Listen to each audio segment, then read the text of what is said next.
The first thing I would say is just you can't stop trying and you can't give up.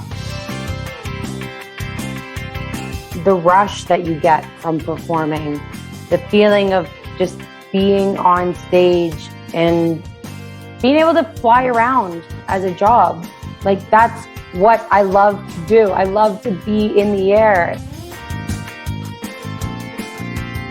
You know, it's not always rainbows and sunshine, but for the most part it is. And as long as like the pros outweigh the cons, then you're winning. Hello and welcome to the Theatre Art Life podcast, sponsored by Harlequin Floors, the world leader in floors, stage systems and studio equipment for the performing arts. Our podcast puts the spotlight on those who create live entertainment around the world, the culture creators, the backstage masters. My name is Anna Robb. And my name is Ana Aguilera. Elisa Tauro is joining us today to share with us what it's like to be an acrobat and a trapeze artist. Elisa is currently performing in Las Vegas with one of Cirque du Soleil's most prestigious shows, O. As a competitive gymnast and trampolinist, her talent was recognised at a young age and she became the first competitor to move from club to national level competitions, skipping provincials completely. At the age of 6, she tried the flying trapeze for the first time and immediately fell in love. Elisa has had the opportunity to live and perform all over the world, including the United States, Europe, and Dubai.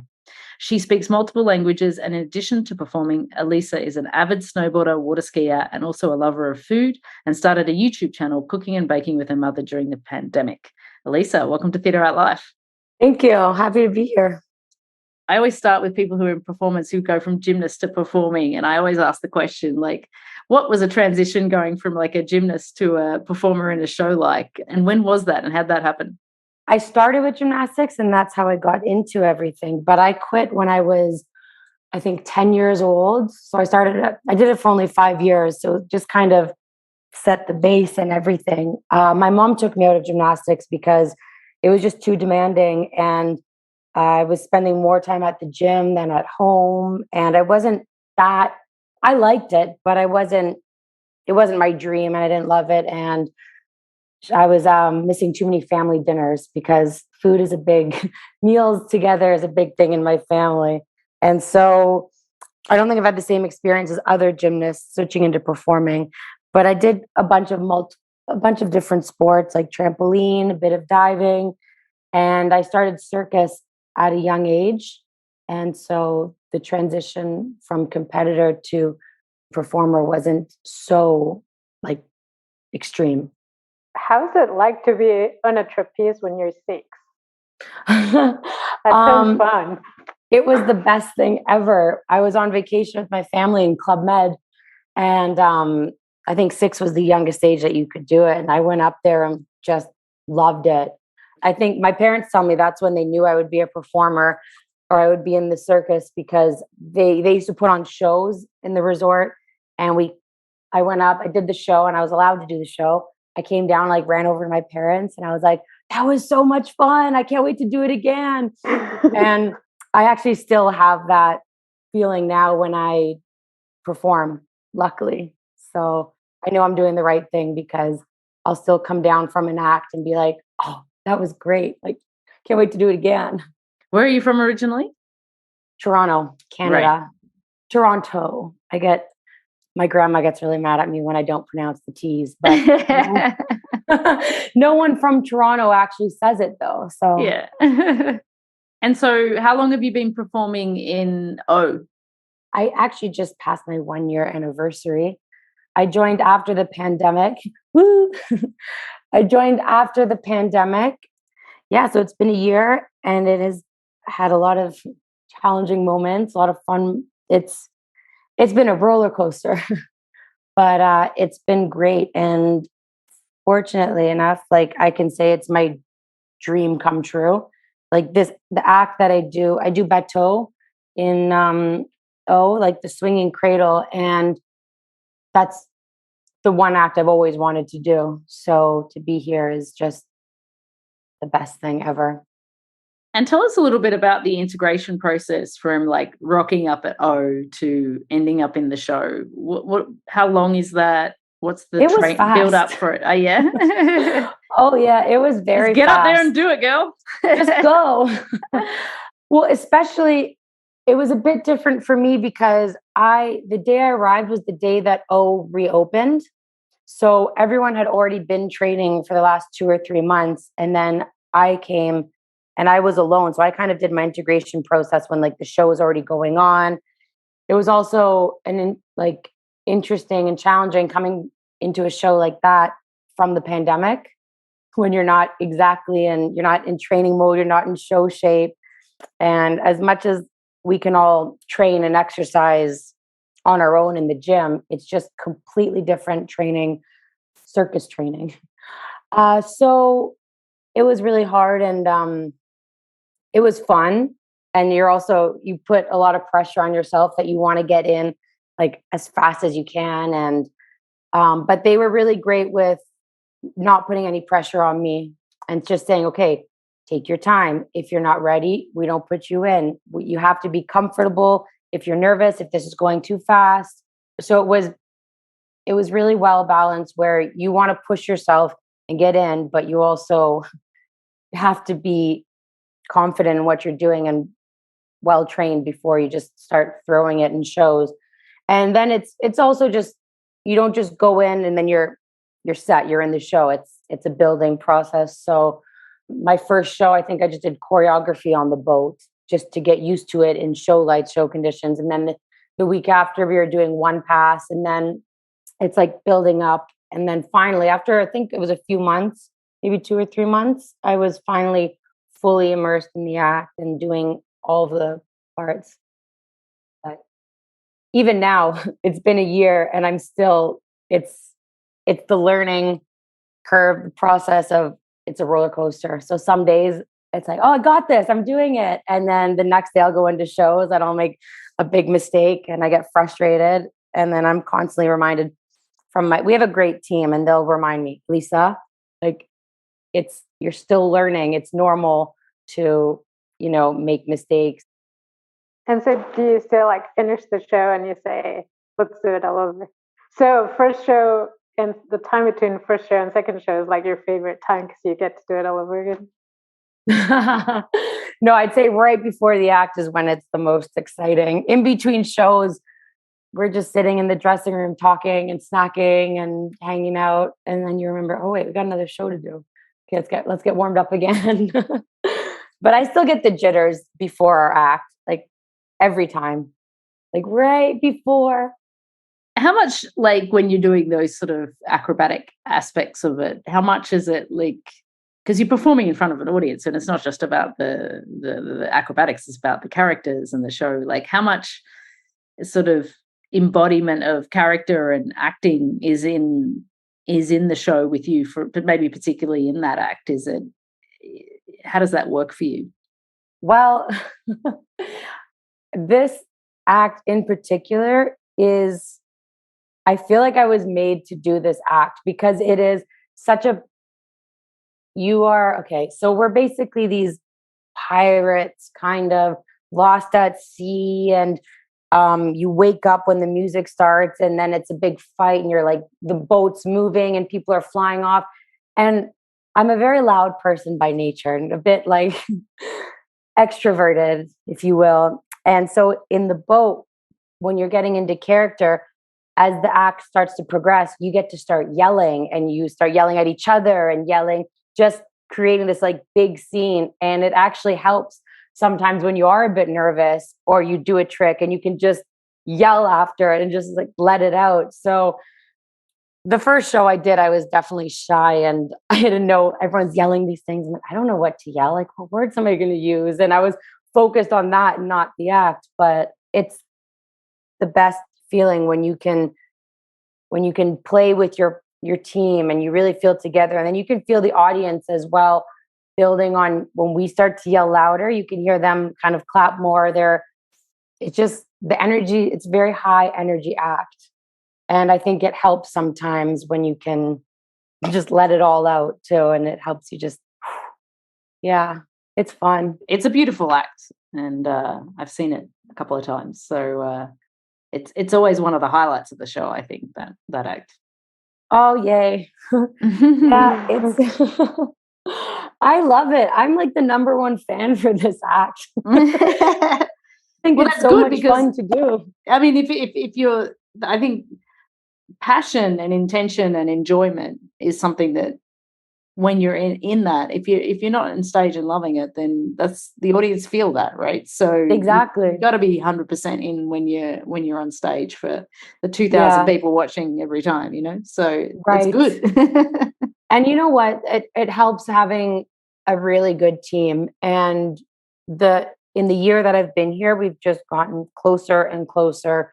Even off stage, for something like this, it takes so much trust with your partner, with people. There's so much going on where little details, like you have to open the parallel bars when the guy's swinging through, or you have to make sure the boat is at the right height. Like there's so much. And so even before the act, every act, we all do a little high five with each other, and we all say something personal to that person that you just repeat every day. So you have one word or one just kind of saying. And so before we all get on the boat, we all like do like a high five in a line, go through each other, and it's just kind of, all right, we're all in this together. Let's go do this act together. So that also makes it that much better and more connected. I don't think we often talk about it. We just assume it, but the level of trust we have there, like, or sometimes we'll talk about it, but just on passing, like, yes, we have a lot of trust, but like, how do we build that? How do we work it out when it doesn't work with the team? What does it take for you to, I don't know how high you are on when you're on bateau, but like to be doing all and have to trust your technical team and your creative team and then the team you work with.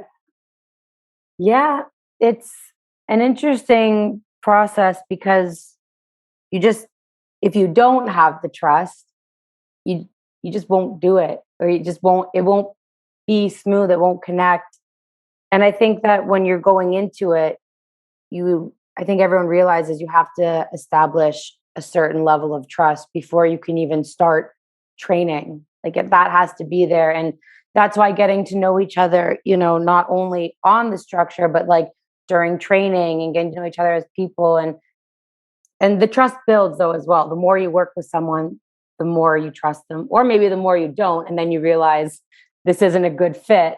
Because that's possible sometimes.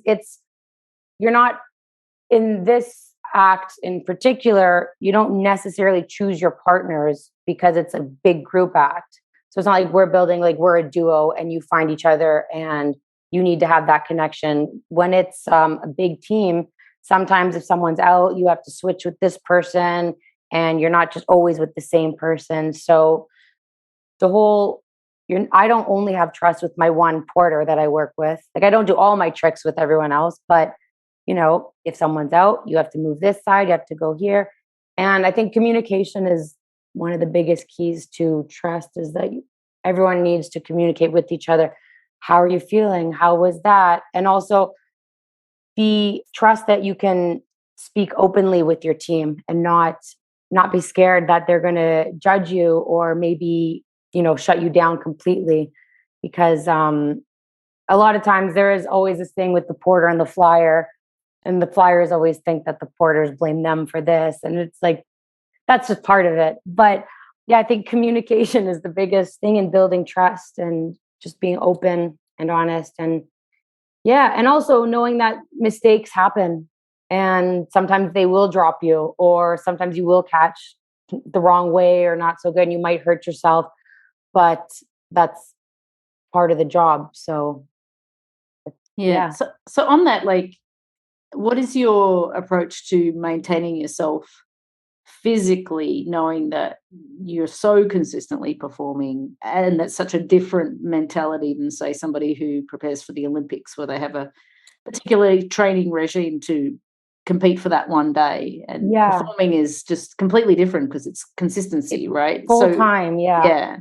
So what's your approach then personally in terms of what, obviously you train the act and you train that, but outside that, what is your injury prevention schedule? Well, I gotta say, it definitely changes as you get older. Because 10 years ago, there was no sort of injury prevention. I would just rock up to work. I don't even know if I would do a warm up. I would just just throw Let's it, do just do it, whatever. No wind down, no warm up. And like, I didn't even do that much conditioning. And now I've had quite a few, like every acrobat, you've had like a fair amount of injuries.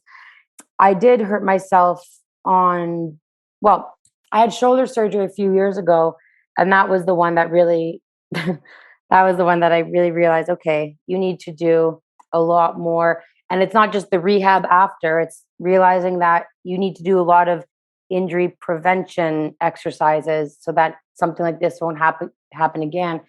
And a lot of it is just looking at what sport, like what body part you're using the most in your act, for example. Like it's for us, it's a lot of shoulders and core.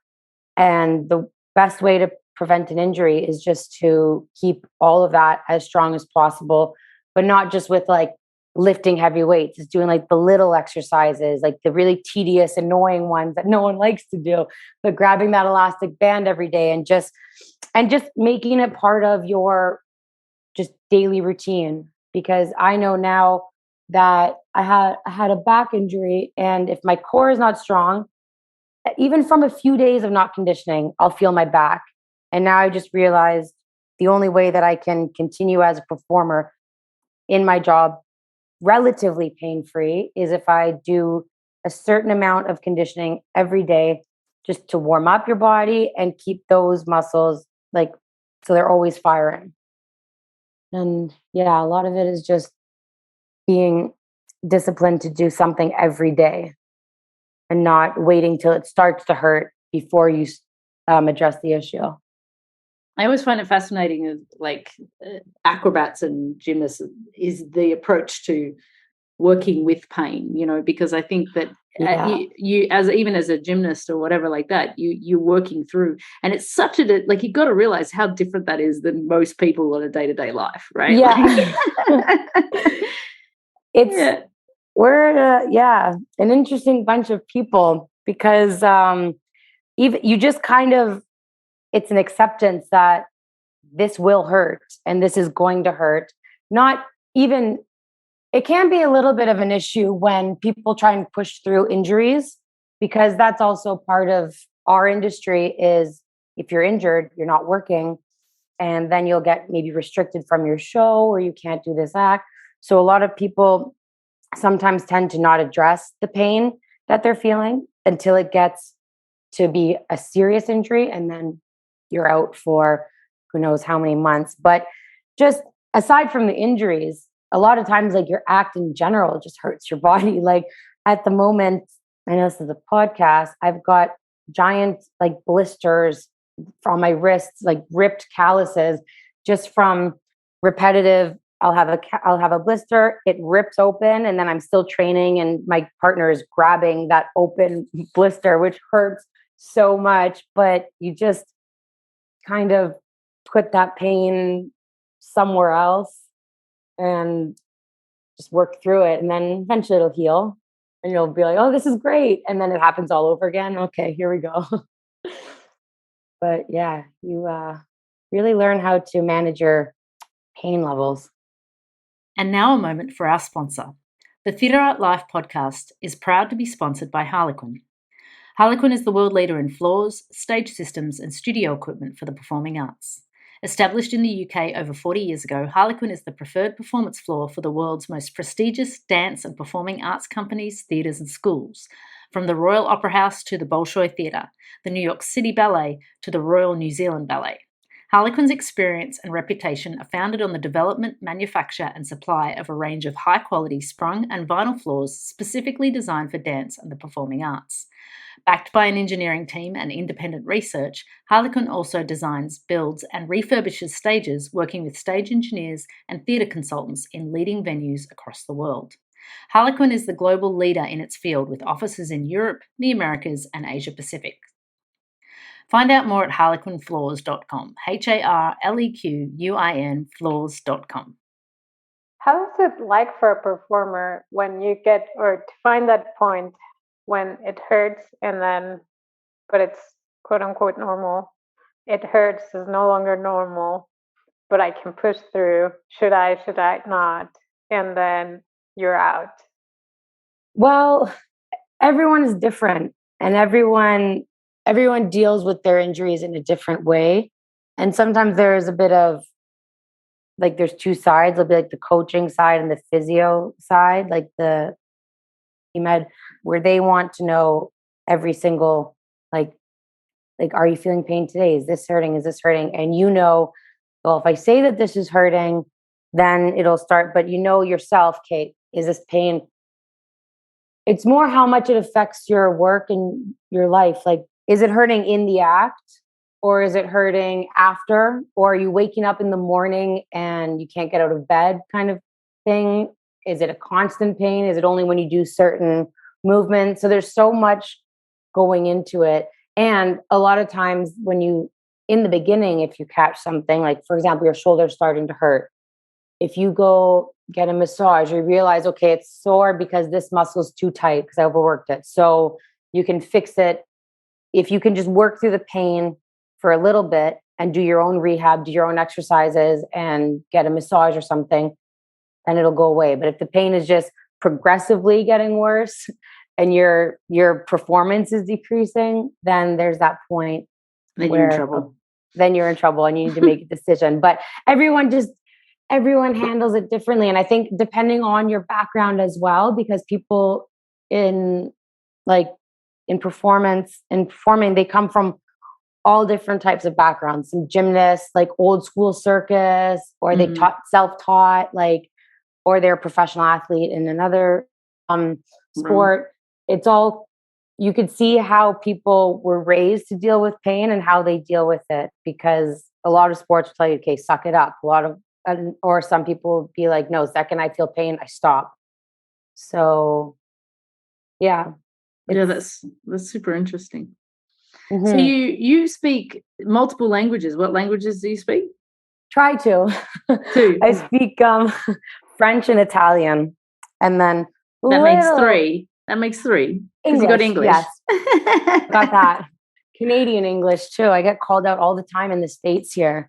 Really? I never knew what a Canadian accent really was, and then I'll just say "a," and are you Canadian? Yeah. And they gotcha. And they've gotcha. Oh yeah, right away. So working for Cirque du Soleil, you'd have a little bit of ability to practice French or with some French people in the company, yeah?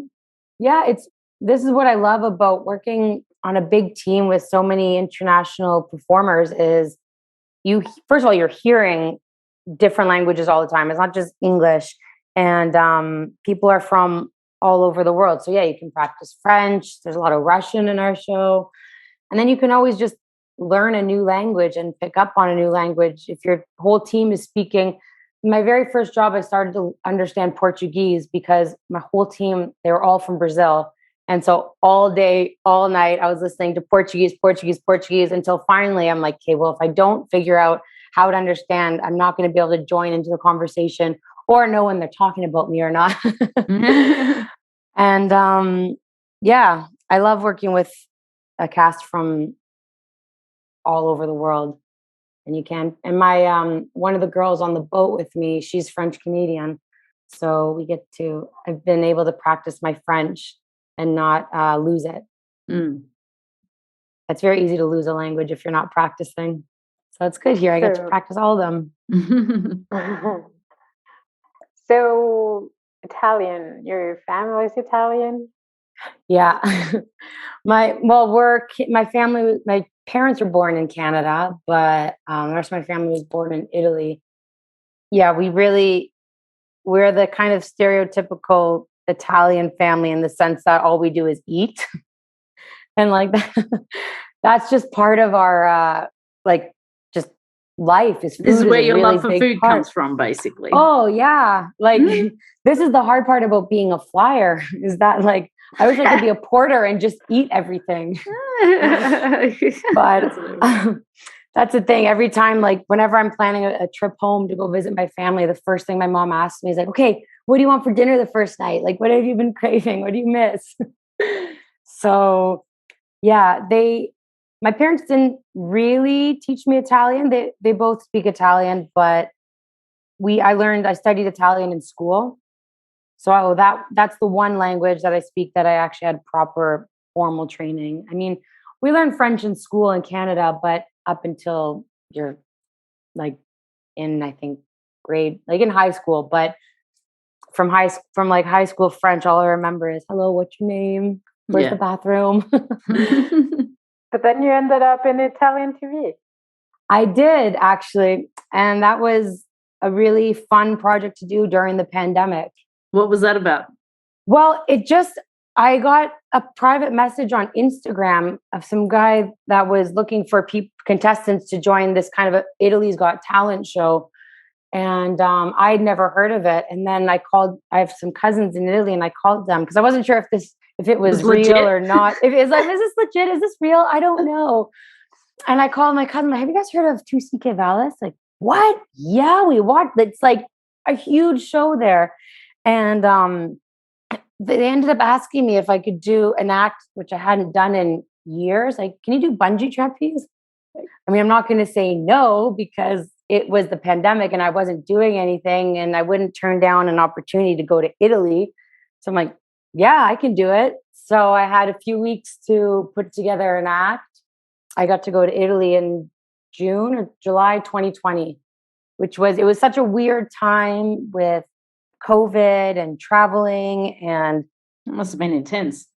It was very stressful. And yeah, for many Italy reasons. Was really bad. Like, it was one of the worst places with COVID. It was. But it was a lockdown, and it was crazy. And then when I went back, things had started to open up, but just, wearing masks. Yeah, we just had to it was just testing was always like an issue for traveling, which it kind of still is a problem. Like, you have to get tested before you go here. But all the food made up for it when I was there. Oh, yeah. But it was a great experience. The only issue was you have to talk to the judges, and they're obviously all Italian. And so they asked me if you wanted a translator or not. And I said I wasn't sure. So I took the translator, but because I was so nervous, and I was like, well, if I'm focused on my act and then I finish the act and they start talking to me, if I don't really get something, I don't know. So I had a translator, but then it ended up just being worse because the judges would talk to me and I'd be trying to understand them in Italian. And then I'd have the translator speaking English in my ear. And I had to eventually decide, okay, listen to one or the other. Because when you just have like two people like speaking to you at the same time, I just took a second to wait, what are they saying? Okay. And then I spoke in it. So yeah. But you spoke back in Italian. I did speak back in Italian. And my dad was very like adamant about he said, make sure you mention like our hometown, like in the south of Italy. And like, he's so proud. He's like the most like proud Italian kind of like make sure. You need to plug this. This has got to get on stage. Yeah. That's so cool. And then it was fun because then my family messaged me like, we heard you, we saw you. Yeah. That's super fun. So it was a great experience. I get two questions. One, like, what would be your advice to somebody who aspires to work for shows like Cirque du Soleil in terms of getting into and getting the exposure, but also the training? And then also the second question is like, beyond that, what would if Bateau is your dream job, what's your next step, and where would you want to go after that? So, right. Yeah. Well, for people getting into it, the first thing I would say is just, you can't stop trying and you can't give up, because it took me 11 years of performing to finally get into Cirque. And I had to do all of the jobs that you don't really want to do, or the hard jobs that aren't as glamorous or as fun, which will give you the experience and some of the life lessons you need to learn that will prepare you for when you do finally get your dream job. And yeah, that's it, is just, you keep trying and you take the jobs. If an opportunity arises, take it. And you can always learn from like anything you do. And you'll always, even though not every job you're going to do is going to be great or fun, or you might hate it, but you'll still learn, okay, did that, I don't like that. Yeah. So it's just a learning experience, and just try and take something away from every job that you do. Yeah. You can't give up. Because one day when you maybe think your career is over, you might get a call. You just got to get ready to jump on it. And yeah. And now for me, It is I feel very fortunate that I can say I've achieved like my dream job and I've realized my dream, because I don't think many people get to say that, or our industry, like a lot of people are doing a job just for a job. I get to do a job that I love to do and love everything about it. And I finally doing what I've always wanted to do. So I did have this, I've been thinking about this a lot recently. Well, what do you do once you've reached what you think is the top? You just have to kind of reassess and set new goals and then maybe see where you want other aspects of your life to go. And, also not realize that you're not defined by your job as well. So what outside of my job now can I aspire to be or do? But in terms of performing, I think maybe I would like to go into a completely different side of things. Like maybe now get into more of clowning or the comedy side of it, where it's not so physically demanding, or more like character work. So maybe this is the peak of like physically like hard training. This bateau act is like for my athletic abilities where I see myself at the top. But now I can explore, okay, character work or some other things and then set new goals for that if I want to keep performing. Mm. And then have a YouTube channel. Exactly. Well, if all else fails, I'll go back to cooking with my mom for our YouTube channels. That was a COVID project. That's super cool. Fun. Super fun. Yeah. But there is an end date, right? And that's always exactly. like, I always think that it must be psychologically difficult to have spent all your life using your physical body for work, right? Yeah. And then at some point transitioning to something else. And I think that how you do that, what you do, all that, it just must be a big change, right? Because it's such a it's not just about going, well, I'm going to work in this office and now I'm going to work in that office. It's a literal lifestyle shift. And finishing of an age, right? Well, I think that the pandemic kind of helped a lot of people with, help. I don't know if helped is the right word, but made people face it. Exactly, which no one wanted to face it. And then all of a sudden they were forced to. And you just, like I went through my midlife crisis kind of during the pandemic of, wait, what am I? Who am I? Who am I? What am I doing now?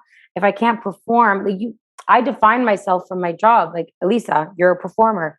And then that was taken away from me. And I had no idea what I have to offer and what else I can do. It was really hard in the beginning, but then realize there's more to life and there's more to you.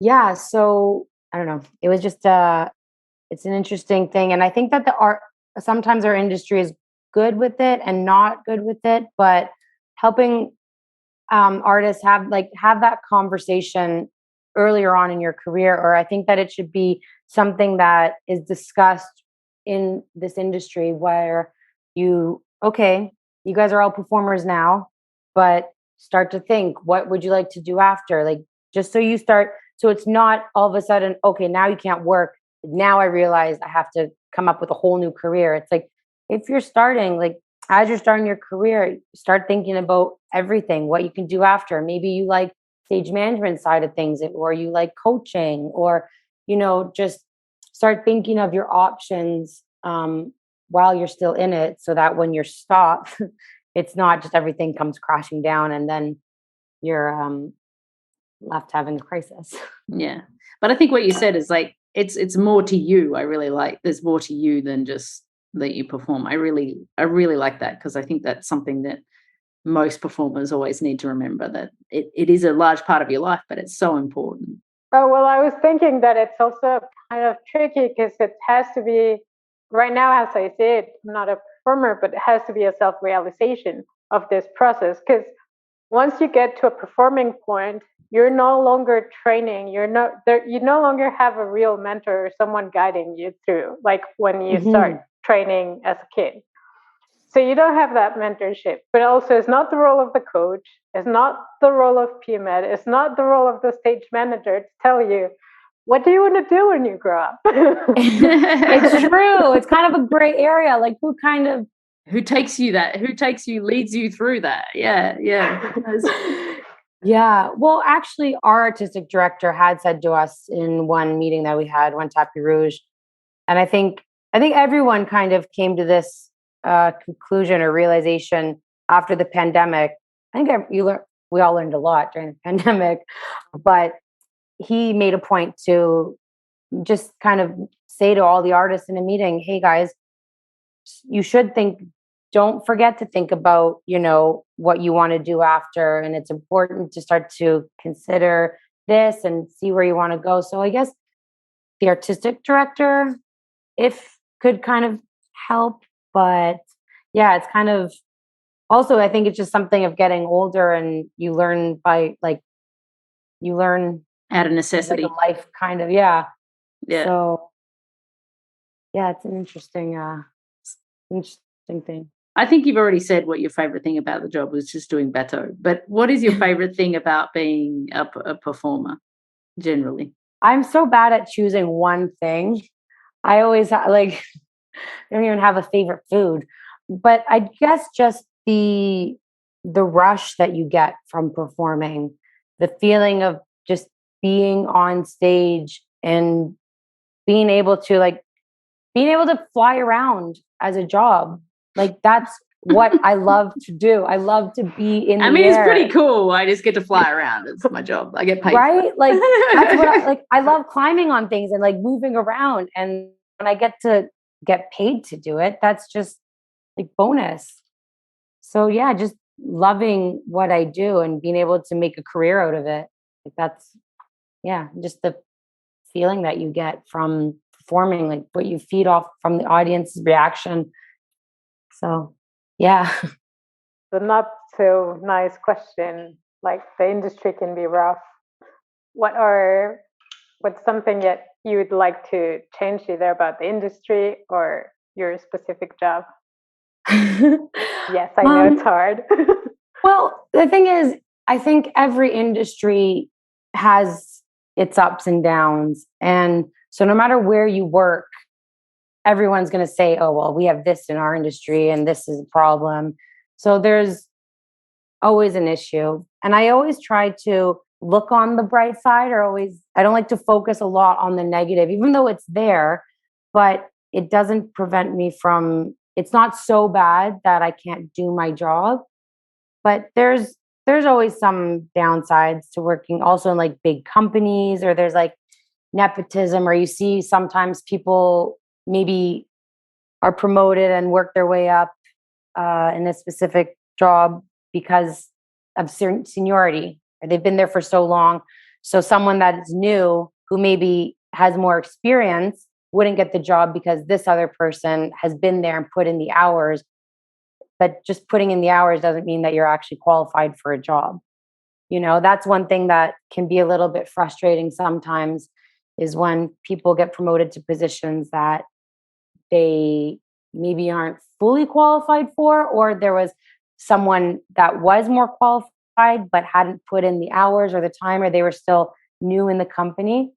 I just find that that's a little bit frustrating. But I mean, that kind of, I feel like can be said in almost any industry. That's also just part of, that's life. That's just life. So, I mean, there are downsides to every job. I could talk about even just the pain. That sucks sometimes. Yeah. But, the whole negative aspect, just you have to learn how to work around and through these things that bother you and frustrate you. And it's how you manage yourself with these annoying things. That's important. You definitely make it sound like it's worth it, because at the end of the day, you just get to fly around. So, well, you see, it can't be all that bad because I'm still here and I'm still jumping around. So, it's not always rainbows and sunshine, but for the most part, it is. And as long as like the pros outweigh the cons, then you're winning. Absolutely. I totally appreciate that. Elisa, thank you so much for spending time with us on Theatre Art Life podcast. Really appreciate hearing your insight into your life and your love of the bateau act. Thank you for having me. If anyone was to reach out to you, what's the best way to get? You got an Instagram that you could be following? I have Instagram, and that's about it. I'm not really big on the whole TikTok and YouTube. Yeah, no, Instagram. And how do we find you on Instagram? It's my first name, Elisa_Tauro. So ELISA_TAURO. Amazing. Instagram. Yeah. And maybe they'll be lucky to find your reels that are funny. They're not. Yeah, I do post a lot of bloopers or a lot of playing around. That's it. Sometimes. I'm gonna go follow you on Instagram right now. I'm up for it. One more follower. Yes. Amazing. Right. Thank you so much for your time, Elisa. Thank you so much. Theater Art Life is a global media site for entertainment. Memberships start at only $38 per year. You can have unlimited access to our daily published articles, including entertainment news and the writings of active industry professionals, ensuring that you are always up to date on the global happenings in the world of entertainment. Become a part of the international entertainment community and join us now at www.theaterartlife.com.